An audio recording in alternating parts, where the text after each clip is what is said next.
This week on The Futurists, Peter Hinssen is back.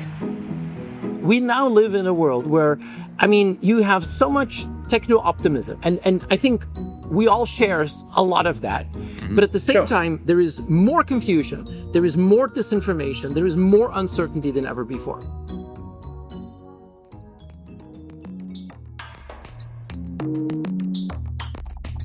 Hi, I'm your host, Brett King.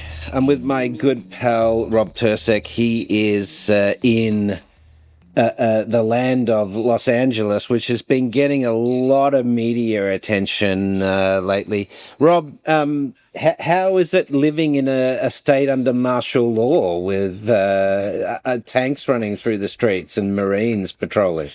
Yeah, that's what it appears like on TV right now, right? I was just going to say that it appears like we're having a kind of a state of emergency here.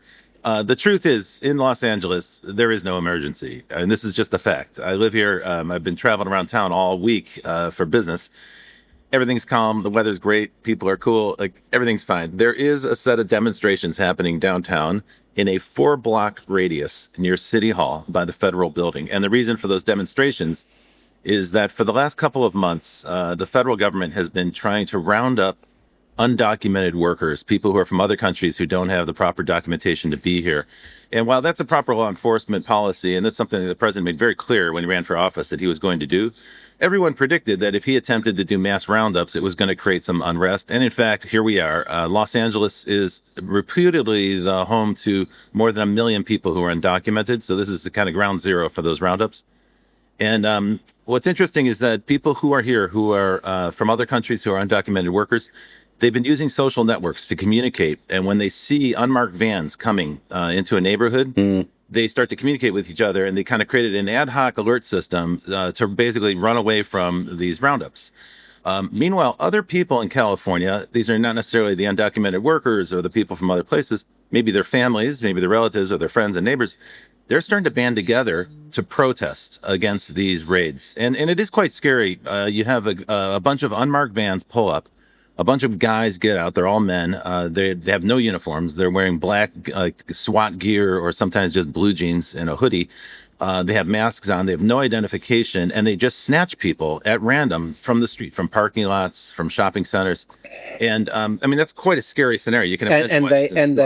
They're going to immigration hearings. Not necessarily. Sometimes people they're taken they're deported immediately. Sometimes they're taken to a plane and they're deported. No. I mean that they're going to people who are going through the legal process right now for legal immigration status, and they're taking them from the immigration courts and separate issue, but yes, same problem. But But here's the problem is that, the argument's always been, well, these people need to follow the legal process, but you've got some people in the legal process that are still being caught up in this right now. You've got citizens who've been rounded up. But the people who aren't following the legal process is the federal government. They are making it up as they go. Yeah. Trump is turning ICE, which is the Immigration Customs Enforcement Group, into his own private militia. And they're literally snatching people off the street. Needless to say, there's a lot of anxiety and fear from that. Not from the immigrants, and certainly not from the demonstrations, but from the federal government's intrusion into neighborhoods and snatching people on the sidewalks. So in a town not too far from LA, a town called Paramount, it's 16 miles away, but it's definitely not in the city of Los Angeles. There was a big showdown where people came out on the street and they started to chase away these ICE officers from the Immigration Authority. For that reason, that's been the pretext for Donald Trump to send in the militia into the city of Los Angeles, which has nothing to do with any of this. And so now he's deputized the state National Guard, the California National Guard. The president, without really proper authority, has deputized the National Guard. And he sent these troops in to surround City Hall, to surround the federal building, and so on. Now, of course, that's a magnet for protesters. So now we do have the conflict, but it's kind of an engineered conflict. And candidly, the pictures you've seen on TV, somebody called 2 Waymo cars and set them on fire. So that's good video for television, but it's 2 cars. It's not like 1,000 cars. The reason I'm saying that is our politicians on the political right in the United States are on the news every day saying that LA is a hellhole. There's an insurrection. There's a war zone. It's civil unrest. It's worse than the Rodney King riots. All of that is untrue. I'm here. And I can tell you, it's a peaceful town. There's a small protest, a few thousand people max, most of the time fewer than that. And then the funniest irony of all is there's controversy about the use of the National Guard troops. So in fact, they're not able to engage. They're just standing in a line around the federal building. And we have the Los Angeles Police Department, the local law enforcement, is protecting the National Guard. And the local law enforcement, crazy. they have to show that they've got muscle, so that they're getting really aggressive to prove to the president, so that he can't claim that we're not doing anything, that our city is incompetent, or they're coming out extra strong. They're using grenades, tear gas, and so forth. So they're actually provoking this crowd, and so naturally things are getting tense. Now here's where it gets worse. I wonder why Trump and Elon Musk might to other like cities, a distraction from their previous blow up the week before, right? That's 100% correct. Cynical, but so look, because Trump is the viewed as taco, right? He can't stick to anything for more than a week, and his policies aren't working. So it's a distraction. It's working for him because his fans love this kind of conflict. I don't get I don't get the thinking behind this. So much of the U.S. economy so fundamentally relies on this class of labor that it would be a unmitigated disaster if they were even partially successful at this. But I mean, the GOP's been talking about this for a while, so I guess it's going to be a bit of FAFO, right? But you got two trends.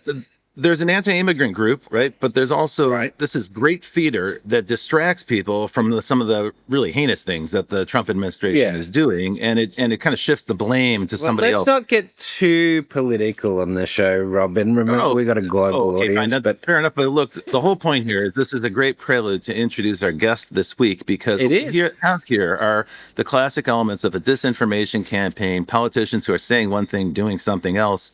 The pressures of immigration, which are not going to be solved necessarily by politics alone. You can't deport 8 million people from any country. So we have all these dynamics intersecting in a most inflammatory fashion, and that creates a great deal of uncertainty, economic uncertainty. Even families are uncertain about their future in the United States. And with that in mind, let's introduce our guest. So it's great to have a guest back. Peter Hinssen joined us a few months back in an earlier season of The Futurist. We're so happy to have you back. And Peter, you've written a book on this very topic. You've written a book not on immigration, not on politics, but on uncertainty.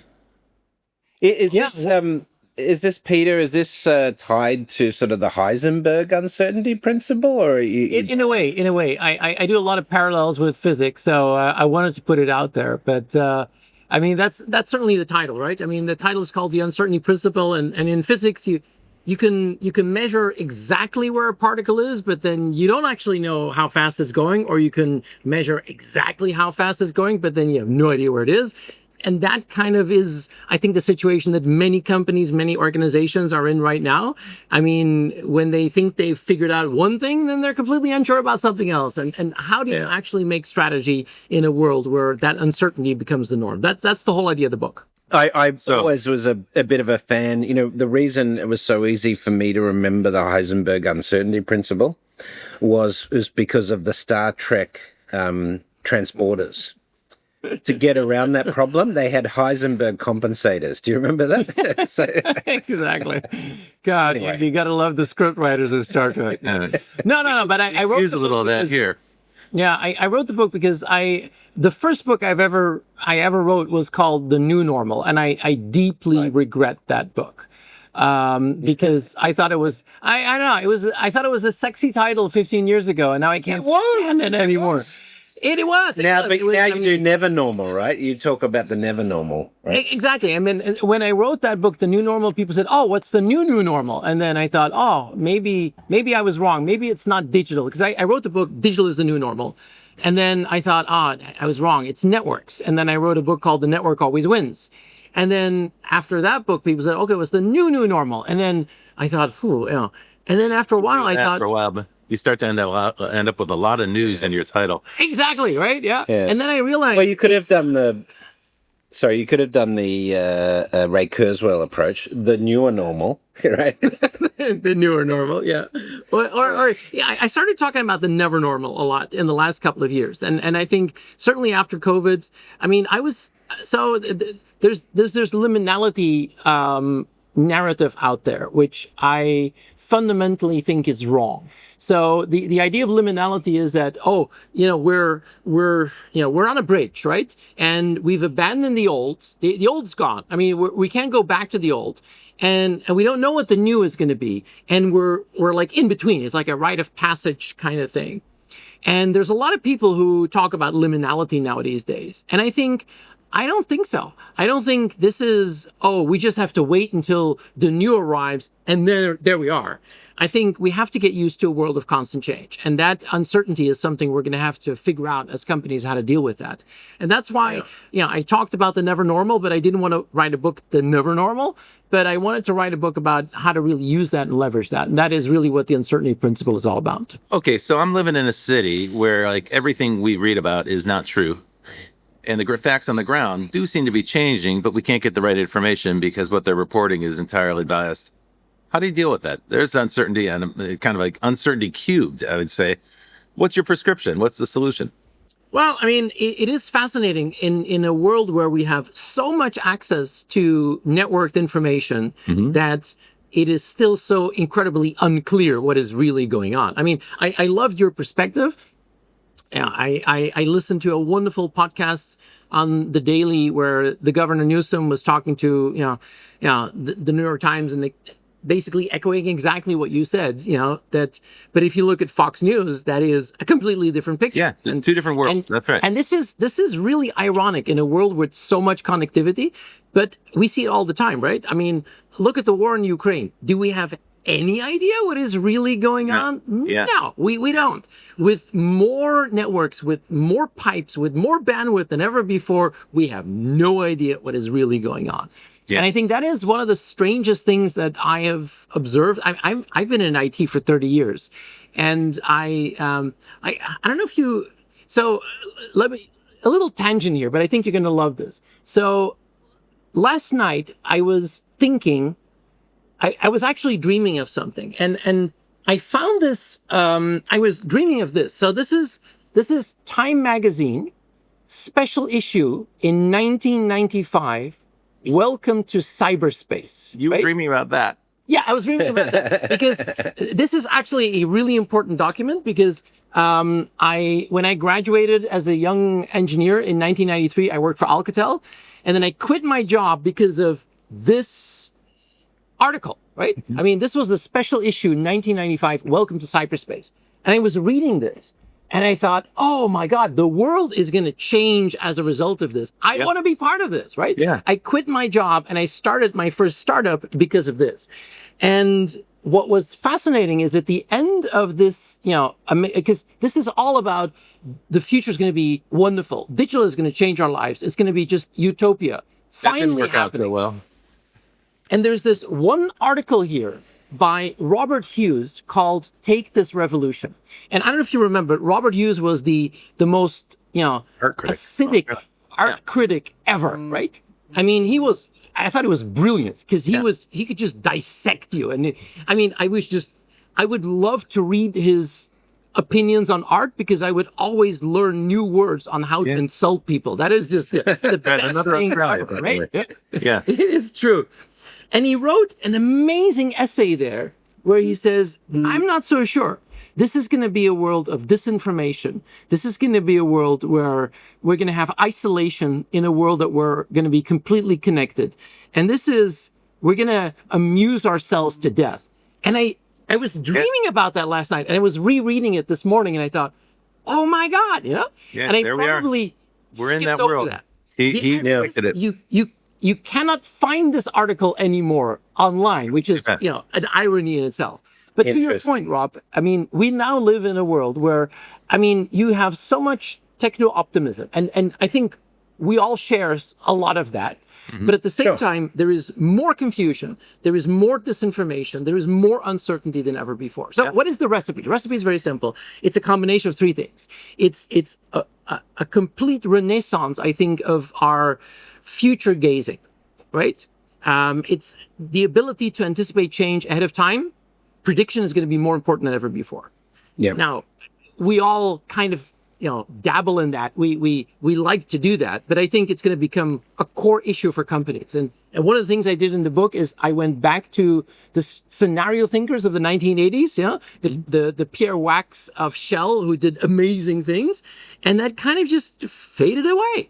And I think there's going to be a need for a renaissance in that kind of, Well, prediction. one of the reasons it's so hard for companies to do long-range forecasting now is because of the very uncertainty that you're writing about in your book. It's a volatile world, and I don't just mean politically. It's a volatile world in every aspect, right? Weather is now volatile. Populations are moving. There's shortages of resources, and the combination of those things makes it incredibly difficult to forecast. And I'm tech is going, tech's going like this. I find it harder and harder to do that. Yeah, that's right. No, that's right, Brett. We just had David Rose on the show, and he spoke at length about Ray Kurzweil and Kurzweil's principles of the singularity. And we talked about how we're now in that knee of the curve where the exponential change starts to go vertical, and the old institutions can't survive it. They're too slow. They're too go vertical. They can't be flexible. Now, you touch on some of these topics in your book, The Uncertainty Principle. Yeah, that's really the first pillar, right? So how do you get a renaissance of that future thinking going, and how do you make that idea of predictions, the idea to anticipate change ahead of time, almost like a part of your mindset. The second thing is resilience. It's the capacity of companies to survive and recover, from sudden shocks. And the third is adaptability. Yeah. And how do you course correct, and are capable to adjust? And I think this is something where companies have known about this for a long time, but I think it gets more, intense now. And I take one example. I think we have to reimagine some of our instruments. And I take budgets as an example, right? I mean, it's incredible to see that we're still holding on to these instruments that come from the last century. Yeah. And I have no idea how many people put insane amount of energy into building the 2025 budget last November. And then Trump introduces the tariffs and whoop, you can just flush it down the toilet. Yeah. And we're still holding on to the instruments of the last century. And we got to completely reimagine that. But what does a budget forecast look like in a time that's so volatile? Is there no point in doing the exercise anymore? Well, so this is really interesting. If you look at actually dynamics on budgeting, we've known for decades budgeting just doesn't work. Right. It does provide a framework for efficient operation in corporations that are fairly static. But, for example, the percentage of households in the West who can use budgeting successfully to save money is like less than 15% of the population. It just, as a tool, it just generally doesn't work for forecasting and managing future expenses and therefore savings, right? So, you wonder, households. Let's get back to businesses. But in business, it's pretty much method of allocating. You have to allocate resources, right? You can't. So there's performance-based budgeting, and there's activity-based costing and things like that. There are newer mechanisms, particularly in the manufacturing sector, that have come in that give you some element of control over these things. But you basically work off, these are the base operational costs, and the other costs of the business can ebb and flow depending on performance of different product sectors, segmentation, and so forth. That's the solution. My company, that's there now. We have an annual budget, but that's directional, and it's really about priorities, right? It just tells us, well, if we want to do these things, we're going to have to set aside a certain amount of resource. The reality is that's not a roadmap even, it's a process. And every month we're revising that forecast. So I think the ability to project out for more than a year is very, very difficult in the circumstances, particularly the tariffs and the changes that are happening politically right now. But you still need to have some kind of instrument to do that kind of forecasting and plan resources. Otherwise, you're just going to be on the receiving end and you're going to be in reactive mode. And to put that, I mean, because I'm an engineer by training, but I love physics, and I've always had a fascination for physics. If I put that into a physics analogy, because, uncertainty principle is, the whole quantum thing, but I think this is the theory of relativity, right? I mean, Newtonian physics work really well for most of the things that we see in our everyday lives. But if the speed goes really, really, almost to the speed of light, then all of a sudden Newtonian physics doesn't work anymore. And I think this is exactly the same thing. In the theory of relativity, the moment that you have that never normal where things just happen faster, then the classic ways that we run organizations break down, and we're going to have to almost completely reinvent a new kind of physics to deal with that. And I love that idea. That's what I'm interested in, though. We have to reinvent it. Great. What do you do? What is it? Well, and I think, the fascinating thing is, so the last book is I wrote a book called The Phoenix and the Unicorn, and it was about companies that can reinvent themselves. And for me, that is the most fascinating thing. I was getting really tired of the unicorn stories, because every conference you went to, people said, oh, look at Airbnb. And I thought, really? How lame is that? Nobody in this room is ever going to be Airbnb, right? But I wanted to find companies that could reinvent themselves. And I really think there is a correlation between these phoenixes and companies that can thrive in the never normal. So I spent a lot of time to observe what makes them tick. What type of mechanisms do they use? And also, what type of leadership do they use? And I think this is probably the biggest learning of my professional life. When I was younger, I was a really hardcore tech geek, a real engineer at core. And whenever I would listen to things about leadership and culture and mindset, I thought, oh my God, that is so lame, right? Mm-hmm. The older I get, the more I realize that is probably the most important thing to get right. And I believe that the element of leadership in making sure that there is predictability and future thinking and resilience and agility is more important than ever before. I'll take you one example. Microsoft is probably the most interesting phoenix in the world of technology. 50 years old, 15 years ago, basically a dead duck, and then reinvented themselves. Yeah. And because of Satya Nadella, and it's not because he was the most brilliant engineer in the world, it's because he completely changed that, company into a growth mindset, and he built that, servant leadership, and he built that collective entrepreneurship into the organization. Products and shift entirely to the cloud. I mean, the guy made a gigantic strategic choice, and it worked. Yeah. And then he turned his entire organization to support that. Yeah. I mean, that is the most fascinating thing. Microsoft, even when they were going down, was a arrogant company. I mean, terrible. They were absolutely terrible. Impossible to deal with. Yep. Impossible to deal with. Now, this is a completely different organization. And I've seen this over and over again. Companies who can really, Microsoft is a wonderful example right now, because I think they've reinvented themselves for the cloud. Brilliant. They've repositioned themselves for the world of AI. Last year, I think they were the absolute winners. This year, all of a sudden, everything changes for them, right? Because the relationship with OpenAI is heading for, a nasty divorce. I mean, you see the disputes between Sam Altman and Satya Nadella are culminating to the fact when Sam Altman showed up with Larry Ellison and Massa from SoftBank, in the Oval Office on day 3 of the Trump administration, saying, Stargate. That was like, you can imagine, Satya Nadella going, oh shit, what are you going to do? Right? But it's more reality TV, right? Like all these things, all these stories are like beautiful conflicts that play well in the press. The housewives of artificial intelligence, right? It's that next franchise. Season, they're going to make up and they'll be besties again. Hey, Peter, we have to go to a break. So if it's cool, we're going to take just a second. Folks, you're listening to The Futurists with Brett King and Rob Tercek, and our guest is Peter Hinssen. We'll be back in just a minute after these words. Provoke Media is proud to sponsor, produce, and support the Futurist podcast. Provoke.fm is a global podcast network and content creation company with the world's leading fintech podcast and radio show, Breaking Banks. And of course, its spin-off podcast, Breaking Banks Europe, Breaking Banks Asia Pacific. But we also produce the official Finovate podcast, Tech on Reg, and Emerge Everywhere, the podcast of the Financial Health Network. For information about all our podcasts, go to provoke.fm or check out Breaking Banks, the world's #1 fintech podcast and radio show. You are back with The Futurists, myself, Brett King, and Rob Tercek. Our guest this week is Peter Hinssen. He is got a new book out, The Uncertainty Principle. We had him on the show, a couple of seasons ago, talking about his previous book.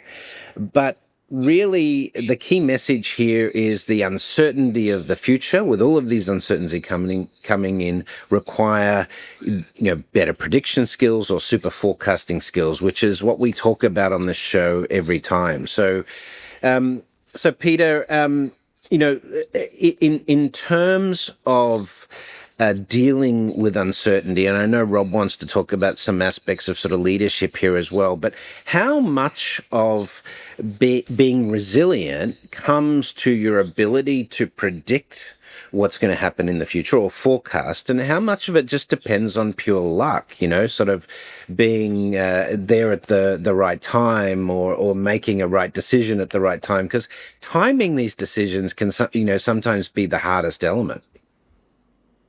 Yeah, timing is everything. And then the famous theory of optionality, you have to basically innovate when you can, not when you need, because in the never normal, you're always going to be too late.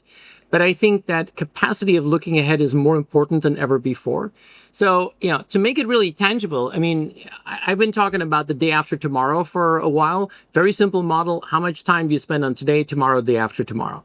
Today's the hundreds of emails you get, the Slack channels. I mean, the overload of information drags down, our productivity. Tomorrow is classically next year's budget or, the forecast of next quarter. But the day after tomorrow are the things that could change the rule of the game. How much time do you spend on that? And the classic answer is 70-20-10.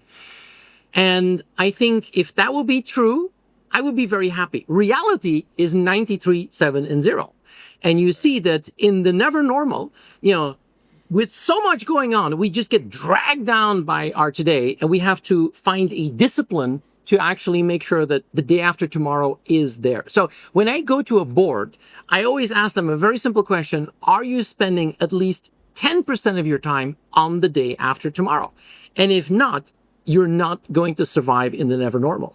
I mean, let's break that down for the people who are listening, because I want to make sure they didn't miss that point. This is what we talked about in the previous podcast that you were on, but it's a really important point. So you're saying most people are preoccupied with today, and you think the optimal formula is about 70% of your time should be today, and the remainder should be about thinking about the future, and 10% of that at least should be about the long-term future. But the reality, what you just said, the reality is people spend 95% of their time reacting to the incoming stuff that's in your inbox and in your Slack and other places. And you're not really able to forecast or really even take any forward action. You're stuck in that reactive loop. Yeah. Okay, go ahead. I'm sorry to butt in there. I just want to make sure the people who are listening to the show get. No, thanks, Rob. And even dragged down by the shit of yesterday, which is typically what is the worst. Cleaning of the up the mess. Yeah, that's right. Cleaning up the mess. And I think that the fact that you need to build an ambidextrous organization which can do both is important. But the day after tomorrow is something that I have found is like a really nice. Would love to spend more time, but you don't. And how many times have you guys been involved in the strategic offsites of a company where you get invited, typically in a wonderful location, in a great resort with amazing food, with amazing, dinners and wines. And once a year, they spend some time to think about, the strategic far future. Yeah. That's not enough anymore. That is not going to cut it anymore. And I think this is a very simple thing. It's carving out the discipline, because if you don't do that, you will never build that muscle to be able to think about that day after tomorrow. Let me respond to that, just because this is a real important topic for me. So when I do those kind of strategic offsites for organizations, I've found that a lot of companies are hierarchical still. It's a little surprising to me, but they're still very rigidly hierarchical in the sense that everybody's watching the CEO and the C team and reacting to them. And so what you get is kind of rote thinking. A lot of people might be present in those sessions, but they're really just watching a cue from their boss, and then they're going to respond accordingly. So I've gotten in the habit now of asking the CEO and the rest of the C-suite to step out of the room. Or if they really want to be in the room, okay, they can be, but they have to sit in the back of the room and not say anything. They have to sit in the back so people can't see the reaction. They can't read them. And then I said, watch what happens, because your next tier and the tier below that of leaders, these folks have tremendous insights. They know they're closer to the customer. They know what the real problems inside the machine are. And this is going to be an opportunity for you to just listen and take in the reality of your business. It always works, Peter. You don't really even need much of an agenda, because those people are brimming with ideas and they just want an opportunity to voice what's going on. So one of the problems I think we have is old business structures. We talked about in the first half, right? The forecasting process, the budgeting process, and I'm talking now about rigid hierarchies and so forth. What does a company look like? A company that's built to deal with uncertainty. What kind of organization would that be? Yeah, and I think you touch on a really important point, because one of the things that I love is I think we have built organizations now to actually do transformations. That's what we're really good at, because you establish that, oh, there is a change, and let's look at the as is, then we figure out the to be, and then we go from here to there. This is what most companies are now brilliant at. Like roadmap. But that is, I think, not going to work anymore in a world that is constantly changing. Right? And when you work with the technology vendors, I mean, the implementers, the Capgeminis and the Accentures of this world, they have perfected that to a mechanism to go from as is to be, and everything from project management and Gantt charts and everything. That doesn't work anymore. Because we're going to have to build organizations that can adapt to a world that is never going to be normal. And that means, I think, fundamentally changes in mentality and culture. We've talked about that. In leadership, I think we're going to have to build that collective entrepreneurial mindset into the entire organization. But it's also going to mean that we're going to have to rethink some of those structures and mechanisms. We're going to have to rethink IT architectures, right? Look at the world of agentic AI right now, which is at the same time the biggest buzz I've ever seen, but also a complete rethinking of fluidity in IT architecture. The old silos are going to be broken up. The whole traditional package vendors are going to be scrambling to get people to still, pay their subscriptions, because we're going to take whatever we want and find a very fluid way to deal with that from an architectural point of view.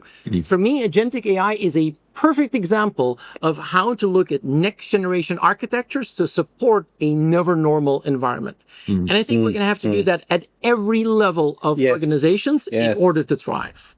Yes, in a way, each person in the company gets tasked with building their own set of agents, and we're starting to see companies do that. Like, recently Shopify had issued an edict to all employees that they have to start working with an AI of their choice, ChatGPT or Claude, and to start there. Don't come to other people with questions. Don't come to other people for approval on a plan. Start with the AI.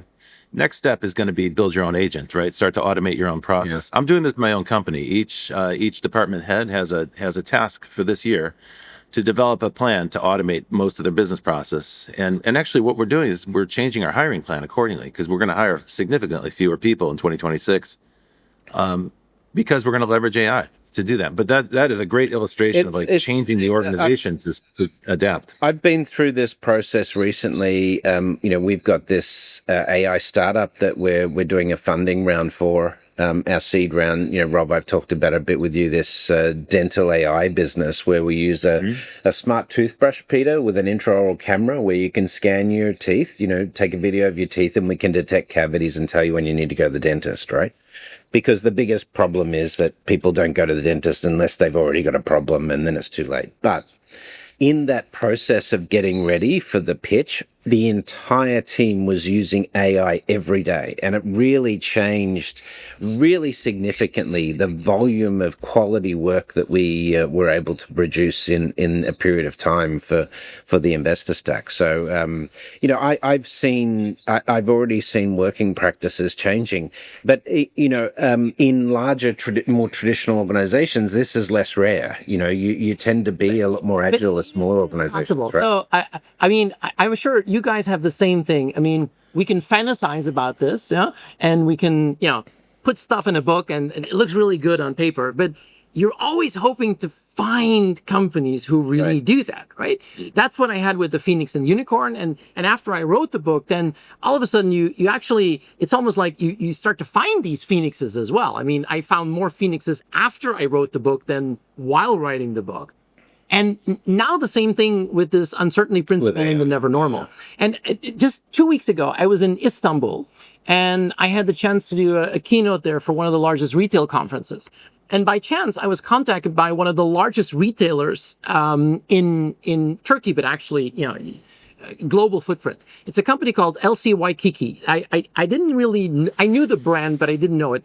This is a $5 billion, retailer, active in dozens of countries. And I had a session with their top 300. And the night before, I had a meeting with the CEO. And the founder CEO is, I think, 60 years old.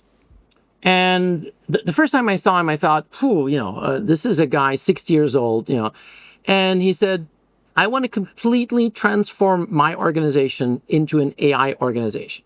And he had me there, right? I thought, really? Yep. Wow. This is the founder. It's an amazing story. Amazing story. He started out as an engineer in a textile factory, grew up to run the factory. He was then able to buy the factory. He built it into one of the biggest factories of textile in Turkey. And then he said, that's not a good future, He sold the business and then he bought one of his customers, a retailer. And that's the company that is now, he has 50,000 people, running that business. And he says, no, got to change again. AI is going to completely change the game. Mm-hmm. And I did a session, 2 hours with his top 300. And then he took over and he said, did you listen to that guy? That's what we're going to do. I want you all to completely rethink everything that you do in the age of AI. And I thought, wow, that's the type of companies that I think have a tremendous capacity of really getting it. So let's talk a bit about that. Let's expand on that topic. One of the things that occurs to me is people don't know what to do. When you said it, completely rethink your business in terms of AI, most people would not know what to do. Right? They'd be like, well, I'm not sure exactly what you mean by that. And they're waiting for instruction. And candidly, the more uncertainty, the more people see a yellow light. They're not ready. They don't have a green light to proceed because they're not quite sure what to do. So the uncertainty because uncertainty will translate to risk, right? Yeah, but I mean, in terms of action in a company, it turns into paralysis, where people are like unable to decide how to proceed. And that creates a leadership vacuum. And what I think we're seeing, you mentioned it with Satya Nadella, which I think is a good illustration. But we also see this politically around the world. There is a craving for, I'm going to call it kind of bully style leadership. I don't personally love the style. I do not like it at all. But I'm starting to see people say, I'd rather have a strong man who makes decisions than a vacillator or someone who's trying to find consensus where consensus is impossible to attain. I'd rather have someone making some kind of decision so we know what direction we're going in, even if it's a harebrained decision. And we see examples of this every single day around the world. It's not just people like Putin or President Xi in China, but also Erdogan in Turkey, Viktor Orban in Hungary, really clearly people with autocratic tendencies, and then a rising number of politicians elsewhere in the world, here in the United States, for example, who are kind of following in that mode to the extent they can inside of their political structure. People seem to like it, right? As much as some of us find that kind of an offensive style, it's anti-democratic and so on, there's a large, and it seems to me, growing number of people who are like, thank goodness, here's somebody with leadership skill who knows what to do. I'm going to follow his lead. Because they're looking for certainty. What to do. Yeah, and I think, I remember last year, I think the word of the year last year was founder mode, right? I mean, that was all of a sudden that whole rhetoric, I think it came from Y Combinator, where they looked at Brian Chesney and what he did and That's right. How he said, I founded a company, it was great. Then I hired a bunch of managers. It went completely pear-shaped and I had to take over as founder mode. And that was like, it's like a new thing. No, I mean, I'm in an Apple chapel. I built a shrine to Steve Jobs, and he was a horrible guy, right? Yeah. But he was probably one of the best leaders. I mean, when you look at the people who worked for him during the creation of the Macintosh, they said he was terrible. He was absolutely horrible. But he made us do things that, we knew we were doing greatness. But he was a terrible man, but a great leader. And he was reminds me of someone else we're seeing in the space, he was the ultimate founder. Yeah. And I think what we're now seeing is, I think that new style of leadership that we're going to need for that never normal. I'm not saying you have to be a bully, but I think you have to, I think the leadership qualities are more important than ever before. Mm-hmm. I've been teaching at London Business School for 15 years. I got in there 15 years ago because there was a guy there called Robert Goffey, and he was the associate dean at the time. And he brought me in, and he was a professor of organizational behavior. And I remember thinking, what does that even mean, right? And he wrote a book, and the book was called Why Should Anyone Be Led by You? And I've seen him do this multiple times. He would walk into a boardroom, and he would ask that very simple question to a room full of very, very distinguished people. He would say, why the hell would anybody in this company be led by you?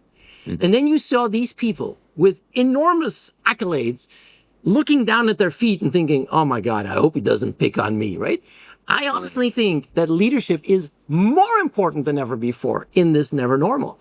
And Satya Nadella has a style of leadership, but I think he is also a very, very ruthless leader. He knows exactly what he wants. Yeah. He's not just a nice guy where everything flourishes. He has a very clear plan. And I think that capability is more important than ever before. Okay, but a moment ago you said you don't necessarily think it needs to be a bully to be a leader in this uncertainty space. You don't necessarily need to be a bully, but now you're pointing out people who, frankly, sound like bullies. So tell me what the alternative is. So that idea, what we talked about earlier, that collective entrepreneurship, that collective leadership, I think that is something which is crucial.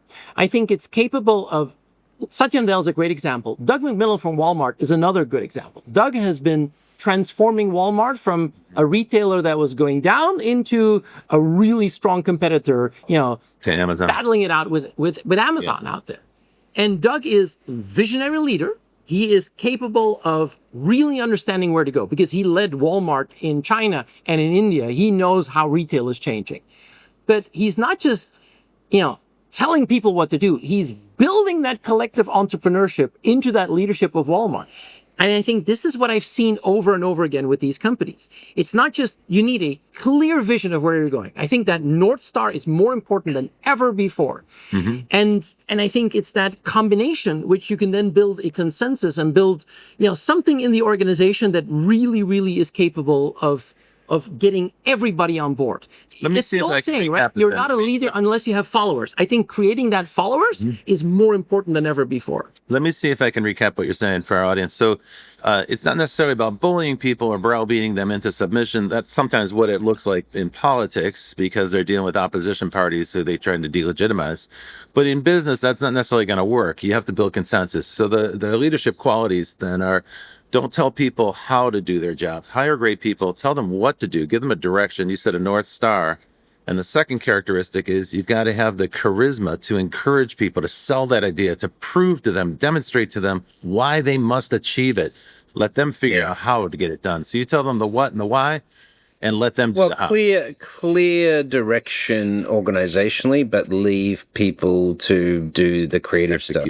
So in the remaining time, what we love to try to do is forecast. And if you don't mind, we'd love to put you on the spot and say, tell us a little bit about the future 20 years from now, 25 years out. What does this look like? Because my sense right now is it's going to be more volatile. Change is going to be happening faster and faster. We're going to have delegated more and more of our responsibility to machines. And that creates its own kind of uncertainty loop. What does the world look like for you, Peter, 20 years out? Well, I wanted to put that in the book as well. So I'm a big Douglas Adams fan, as you probably expect. And one of my favorite books by Douglas Adams was Last Chance to See. And it was not a science fiction parody or whatever, but it was actually a book that he wrote because he was invited by the World Wildlife Foundation to look at some species that were going extinct. And he wrote an amazing book, Last Chance to See. And, I think it's one of the best books he's ever written. It's a beautiful, beautiful book. If you haven't read it, I strongly recommend it. But at the end of this, the uncertainty principle, I wanted to say, still hope to see. I mean, I'm 55, right? I mean, I don't live in a hyperbaric, I don't sleep in a hyperbaric chamber. I don't take all the drugs. Yeah. So I'm probably not going to I'm not going to live to be 700 years old, right? So there is a finite element to all of this. So I wanted to, basically ended my book, write a chapter, still hope to see. What do I still hope to see now at the age of 55? So when you ask that question, it's right up there.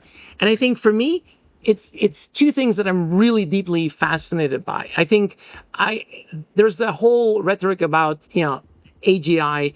And I think we're getting to the point where it's not an if anymore, but a when type of discussion. I mean, the last Google I.O., you had Sergey Brin saying, oh, it's going to be just before 2030. And you said, and Demis Hassabis said, oh, just after 2030. I mean, for AGI.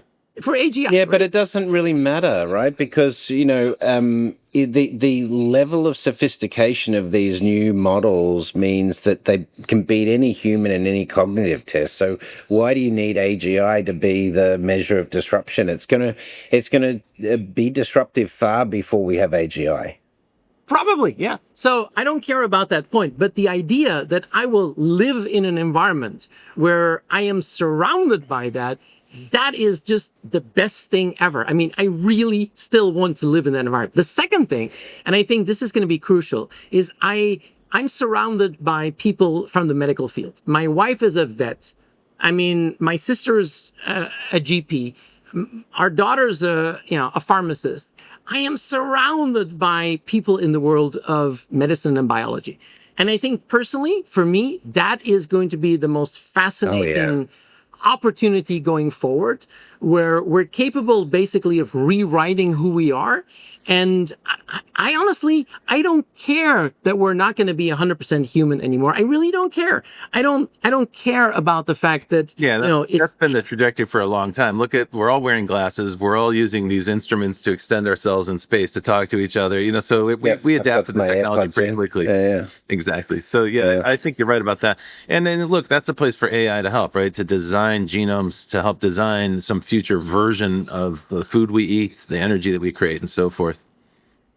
All right. And for me, that is part of the excitement of being at this age, at this time, and seeing some of these things actually converge to the point where I think, and I remain a pathological optimist. I mean, even with all the scary stuff that could happen, and we've read all the science fiction. Sure. We know everything that could go wrong, right? But I am still the pathological optimist. It is the most interesting period of human history to be alive in, probably for the last 10,000 years.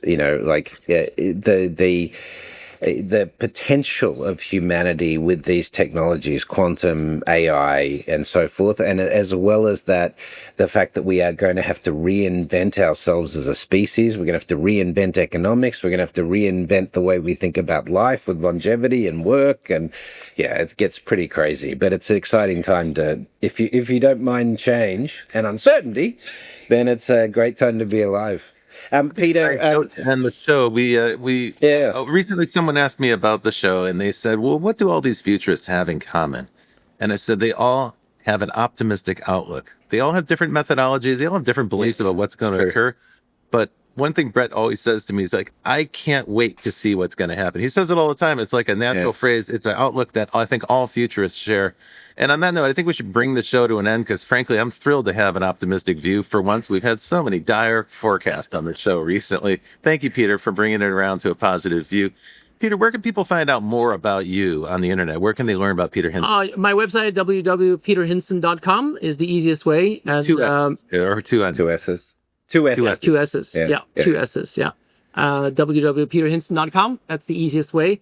And thanks for having me on the show. I mean, I think we share that same optimism, and as we say, if you don't like change, you'll like irrelevance even less. I think that is the leitmotif, right? Great. Folks, we'll keep an eye out for Peter's book. It's The Uncertainty Principle. It's one of several books he's written. They're all good to read. They're fun reading, great for managers in particular to check it out. So if you're listening to the show and you're managing a business and you're confronting uncertainty, look for The Uncertainty Principle by Peter Hinssen. We'll be back next week with another futurist who's going to share their perspective about the future and the steps they're taking to create that and bring it to fruition.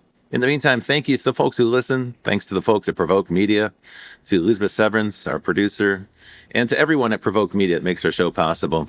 We'll be back next week. And until then, well, Brett, you know our cue. Until then, we will see you in the future. Well, that's it for The Futurists this week. If you like the show, we sure hope you did. Please subscribe and share it with the people in your community. And don't forget to leave us a 5-star review. That really helps other people find the show. And you can ping us anytime on Instagram and Twitter at Futurist Podcast for the folks that you'd like to see on the show or the questions that you'd like us to ask. Thanks for joining. And as always, we'll see you in the future.